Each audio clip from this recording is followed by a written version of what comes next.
Me and my partner Julie, we own Mountain Rose, and we relocated it to Eugene in 2001.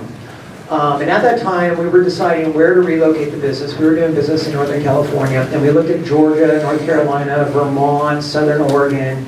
And I read an article in Harper's Magazine about the anarchists, the famed anarchists in Eugene. And I also heard about the Earth First actions in Warner Creek, and I told Julie, Earth First! I told Julie, my partner, I said, this place sounds utterly fascinating. We got to go check out this Eugene place.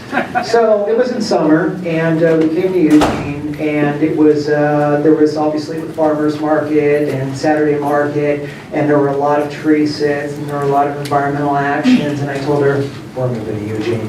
2 weeks later, we moved to Eugene. We had 0 employees. We started out with 3. Currently, we have 149 full-time employees, and all those jobs were born from the idea of right livelihood and moving to a community with a strong dedication to environmental principles. And we do meet with Wyden and DeFazio, and we like to remind them that right livelihood is definitely capable of generating jobs. That's the only reason why we're here. It's very easy. We could relocate the company within 3 months if we had to, and we will if our livelihoods are deteriorated. So I'm going to talk about 2 things. I'm going to talk about the business aspects as a certified organic grower in the Pacific Northwest of medicinal herbs, but I'm also going to talk about the personal aspects because I own a farm in Lost Creek, which is sandwiched between it's an ONC sandwich basically. So on the business side, talked about right livelihood. I want to talk about IPM. It's called Integrated Pest Management. It's a catchword. Pardon my language, but it's bullshit. IPM it's like lipstick on a hog. It's a great way for organizations to say, well, we're going to kind of look at the best modality and the best methods to limit our herbicide, pesticide use, but that doesn't mean that we won't use those things. It just means that we're going to look at it. Mountain Rose Herbs has 13 farms throughout the Pacific Northwest, and we have 3 facilities and 2 mills. All of them are certified organic, which means that our pest management is purely biological control. We can't even conceive of using chemical means or pesticides, herbicides, etc. So when I hear about IPM, I'm a little dubious. And I knew that with DeFazio's proposal, there was the issue of IPM, but unfortunately I never read the language until Chandra sent it to me, and it was very glaring. In here it says, quote, prioritizing and minimizing the use of pesticides and herbicides approved by the Environmental Protection Agency and used in compliance with the Oregon Forest Practices Act. So right here, in the exact language of the ONC bill, they're saying, look, we're not going to not use pesticides and herbicides. It just means that we're going to look at limiting them, and if it doesn't work, we're going to use them. Well, you got to remember that this entire proposal will be managed under the Forest Practices Act, which is kind of like private timber. And as a result, they're going to look at maximizing revenue. When you're dealing with timberland, hand-pulling weeds and invasive vegetation it's not cost-effective at all. So no matter what, these lands will get sprayed. There's no doubt about it. I know this from a personal perspective, and I know this from a business perspective with all of our farms. I've seen it. Of course, in the proposal they say, oh, well, we're not going to do area. Nice. It means nothing to me. And the reason why is even with ground application, as Chandra had mentioned with buffer zones, all of it ends up in our watershed. And a little unknown fact is that Mountain Rose Herbs, we have the how should I say it?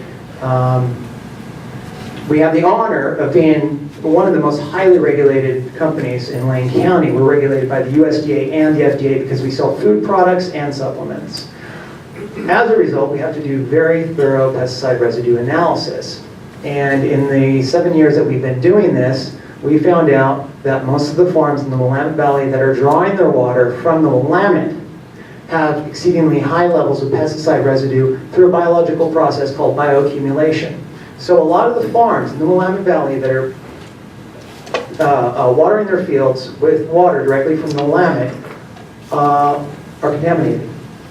Mountain Rose Herbs, we obviously try to focus on areas that are clean. I mean, we try to stay away from actually we don't have any farms directly in the Willamette Valley. We have one about 17 miles outside of the Willamette Valley, and we did test for pesticide residues. There's nothing there. So a lot of the herbicide and pesticide, which by law needs to be applied after a harvest, granted, it's not going to be aerial, it's going to be on the ground. Still, it means nothing to me. It's going to end up in the water supply. There's no doubt about it. It has contaminated crops. It's contaminated food crops, and it's also contaminated our medicinal herb crops.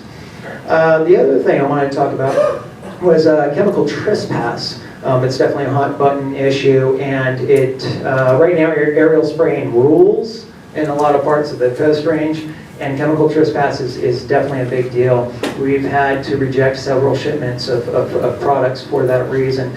And but I need to remind folks that because of the heightened regulation that Mountain Rose has to endure, we have to do very extensive pesticide and herbicide residue analysis. Most companies don't, especially food companies, don't do this. But the chemical trespass issue is becoming an issue for us as a company because we employ quite a few people throughout the Pacific Northwest to harvest what's known as non-forest timber products. Lichens, herbs, flowers, and in many regards, I don't have the data, but a lot of these crops have far more value than timber, and we're definitely employing a lot of people in rural communities. Those products we have found to be contaminated with pesticides and herbicides. These are non-forest timber products that have been contaminated with herbicide drift from aerial applications. So, with this whole O&C issue, from a business perspective, it's getting worse and worse and worse. And I keep on telling myself and our elected representatives, this is not why we moved to Oregon. I will be more than happy to relocate the company and the jobs if it gets worse. It's not really helping so far. The last thing I wanted to touch on from a business perspective is the forest products harvest tax. I know this is a completely different issue, but I want to put one thing in perspective. And before I go into that, I forgot to mention this to everybody. About 3 years ago, the Willamette Valley Sustainable Foods Alliance did an informal analysis of the natural products industry in the greater Lane County area. The natural products industry employed almost 5,000 people. That's natural products. Now, natural products is kind of a unusual, it's kind of a weird term, but pretty much people within the natural and sustainable products industry in Lane County were employing more than 5,000 people. I had my assistant do research today, and we found out that that's more than than some of the big logging companies combined, including Weyerhaeuser. So the sustainable and natural foods industry is big in Lane County, and it's about time our elected representatives noticed that. But the last thing was forest products harvest tax. Okay, for Mountain Rose, we have a crop of we're going to say skullcap. We have 13 acres of skullcap. In the fiscal year 2012, that crop of skullcap is taxed at 34%. 34%. That's what we pay. That's our taxes, because that's seen as inventory. When we harvest it, dry it, and store it in our warehouse, it's taxed again in 2013 at another 34%. We're paying 68% in taxes for an herb. Timber companies pay less than 2%. Less than 2%. And that doesn't work out for me very well. And so I would like to perhaps have that be discussed. Of course, that is a completely different issue, but the increase in the forest products harvest tax might help the situation a little bit. Yeah, okay. So back to now to go a bit more to the personal, me and my partner Julie, we relocated to Lost Creek. We purchased a 54-acre farm, and we're using that farm to produce specimen samples for the company, for Mountain Rose Herbs. But we also moved there for right livelihood. Of course, this was before the Tarzan Butte, and this was before the massive clear cutting that has occurred in the last 8 months. So we moved to this beautiful, gorgeous valley, Lost Creek. Within 6 months of moving there, Tarzan Butte gets flattened. The clear cutting, they run the trucks at 5:10, by the way. So every morning at 5:10, I hear an armada of logging trucks just blowing past our house. So the logging has increased enormously, which is definitely affecting our livelihood. It's also affecting our water quality to some degree. We have noticed some sediment in Lost Creek.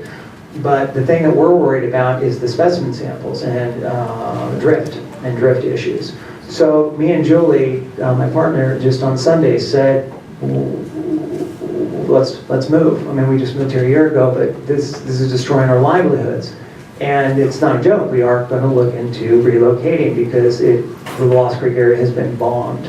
So once again, we need to go back to the right livelihood issue. Communities are being affected. The Lost Creek community in particular, it's a very extractive valley from obviously gravel and timber and a small amount of mining and agriculture, of course.